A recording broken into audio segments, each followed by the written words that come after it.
साल 1100 ईस्वी। दिल्ली पर महाराज अंगपाल की अपनी बादशाहत कायम थी। महाराज अंगपाल को एकमात्र संतान कर्पूरी देवी पुत्री के रूप में प्राप्त हुई थी और वो दिन प्रतिदिन बड़ी होती जा रही थी। महाराज अंगपाल अपनी पुत्री का विवाह एक उत्तम और श्रेष्ठ राजा से करवाना चाहते थे, जो अंगपाल के बाद दिल्ली की बादशाहत को कायम रख सके। अजमेर में राजपूतों का परचम उन दिनों बुलंदी पर लहरा रहा था और राजा था सोमेश्वर चौहान।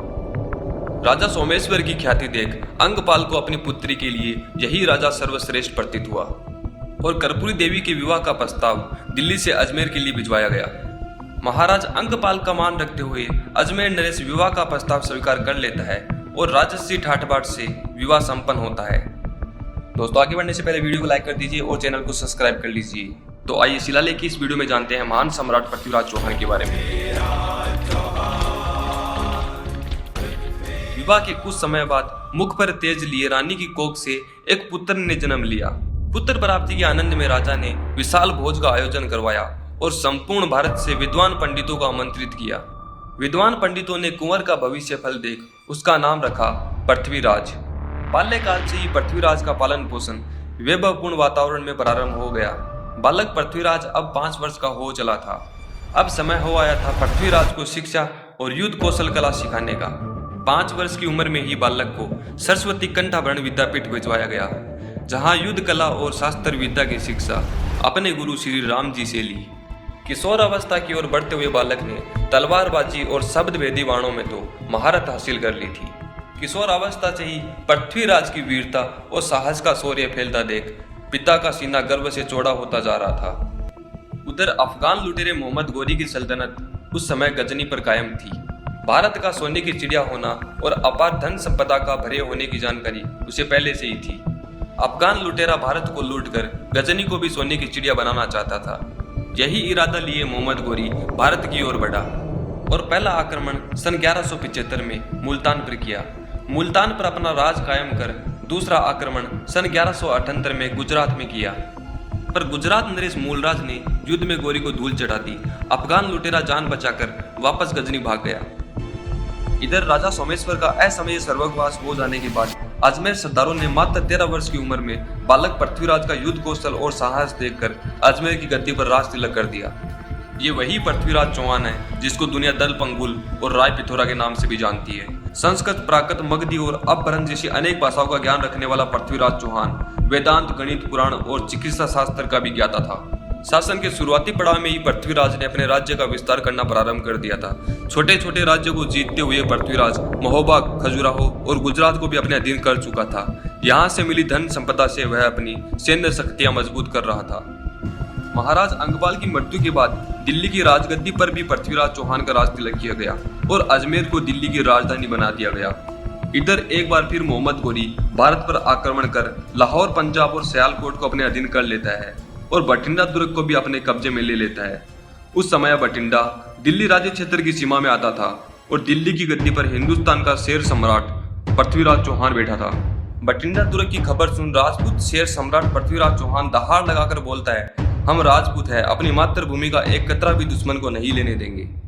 और तराइन के मैदानों में दुश्मनी सेना के छक्के छुड़ाते हुए मोहम्मद गोरी को घसीट कर दिल्ली ले आता है। इस युद्ध में मोहम्मद गोरी से मिली करोड़ों की संपदा को पृथ्वीराज अपनी सेना में बांट देता है। कुछ दिनों तक बंदी रहने के बाद मोहम्मद गोरी सम्राट के पैरों में गिरकर गिड़गिड़ाने लगा और दया की भीख मांगने लगा। सम्राट के बचपन के दोस्त चंद्र बरदाई ने तो गोरी को मार देने की सलाह दी, पर पृथ्वीराज ने यह कहते हुए गोरी को मुक्त कर दिया कि हम राजपूत हैं और राजपूत कभी निहत्थे परवार नहीं किया करते। तराइन के मैदानों में विजय प्राप्ति के बाद सम्राट चौहान का शौर्य चारों दिशाओं में फैल रहा था। वहीं एक और कन्नौज नरेश जयचंद पृथ्वीराज से ईर्ष्या में जल रहा था, पर जयचंद की सुंदर पुत्री संयोगिता सम्राट की वीरता और सौंदर्य का बखान सुन मन ही मन उससे प्रेम करने लगी थी। पर राजा जयचंद संयोगिता का विवाह स्वयंवर के माध्यम से करवाने की घोषणा कर देता है। संपूर्ण भारत से अनेक राजाओं को बुलाया गया, पर पृथ्वीराज को आमंत्रण पत्र ही नहीं भेजा गया, बल्कि अपमान के तौर पर पृथ्वीराज की प्रतिमा द्वारपाल की जगह रखवा दी गई। पर संयोगिता छुपकर पृथ्वीराज को संदेश भिजवा देती है। जैसे ही सम्राट को संदेश मिला, वो कन्नौज की ओर निकल पड़ा। इधर स्वयंवर में संयोगिता सभी राजाओं को अनदेखा कर माला पृथ्वीराज की प्रतिमा को पहना देती है। उसी क्षण घोड़े पर सवार पृथ्वीराज ने महल में प्रवेश किया। वहां उपस्थित सभी राजाओं को युद्ध की चुनौती दी और संयोगिता को उठाकर इंद्रप्रस्थ की ओर निकल पड़ा।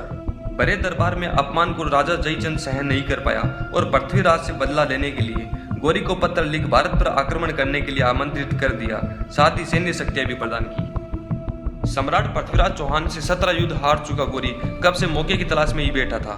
जयचंद का पत्र मिलते ही मोहम्मद गौरी फिर से तराइन के मैदानों में 1.5 लाख सैनिकों के साथ आ पहुंचा। इधर पृथ्वीराज चौहान अपनी 3 लाख की सेना, 300 हाथी और कई घुड़सवारों के साथ युद्ध के मैदान में आया। पर अपने ही घाव देवे तो मरहम कौन लगावे। जयचंद के विश्वासघात के बाद सम्राट को बंदी बनाकर गौरी अपने साथ गजनी ले गया। वहां पृथ्वीराज को अनेक अमानवीय यातनाओं से पीड़ित किया गया। फिर मन नहीं भरा तो सम्राट की आंखें गर्म सलाखों से जला दी गई। चंद्रबरदाई अपने दोस्त की ऐसी स्थिति बर्दाश्त नहीं कर पाया और मित्र की सहायता के लिए गजनी पहुंचा। गजनी पहुंचकर गौरी को पृथ्वीराज की शब्द भेदी बाण कला के बारे में बताया। गौरी पृथ्वीराज की इस कला को अपनी आंखों से देखना चाहता था और बड़े दरबार में प्रदर्शन के लिए आदेश दे दिया। 4 बांस 24 गज, अंगुल अष्ट प्रमाण, ता ऊपर सुल्तान है, मत चूके चौहान। सम्राट ने अपने कवि मित्र चंद्रबरदाई द्वारा बोले गए इस दोहे से गौरी की दूरी भाप ली और शब्द भेदी बाण गौरी के सीने के आर पार कर दिया। गौरी वहीं धराशायी हो गया। चंद्रबरदाई और सम्राट ने दुर्गति से बचने के लिए एक दूसरे का वध कर लिया। दोस्तों, चंद्रबरदाई एक सच्चा मित्र होने के साथ साथ सम्राट पृथ्वीराज चौहान का दरबारी विद्वान भी था। ये सभी जानकारियां चंद्रबरदाई द्वारा लिखित ग्रंथ पृथ्वीराज रासो से ही मिली है। पृथ्वीराज की मृत्यु की खबर सुन संयोगिता भी महल के अंदर ही सती हो गई थी। दोस्तों, पृथ्वीराज चौहान भारत का अंतिम सम्राट था जिसने दिल्ली की गद्दी पर राज किया। अफगानिस्तान के गजनी शहर के बाहर आज भी पृथ्वीराज चौहान की समाधि बनी हुई है। अफगानी लोग सम्राट पृथ्वीराज चौहान को शैतान बताकर उसकी समाधि पर जूते मारते थे और उसको अपमानित करते थे, जिसके बाद भारतीय सरकार ने पृथ्वीराज चौहान की अस्थियां भारत मंगवा ली थी। दोस्तों, आज भी अफगानिस्तान में पृथ्वीराज को तिरस्कार भरी नजरों से देखा जाता है और आज भी वहां का हीरो मोहम्मद गौरी ही बना हुआ है। दोस्तों, जानकारी अगर अच्छी लगी हो तो वीडियो को लाइक और शेयर जरूर कीजिएगा। जय हिंद, जय भारत।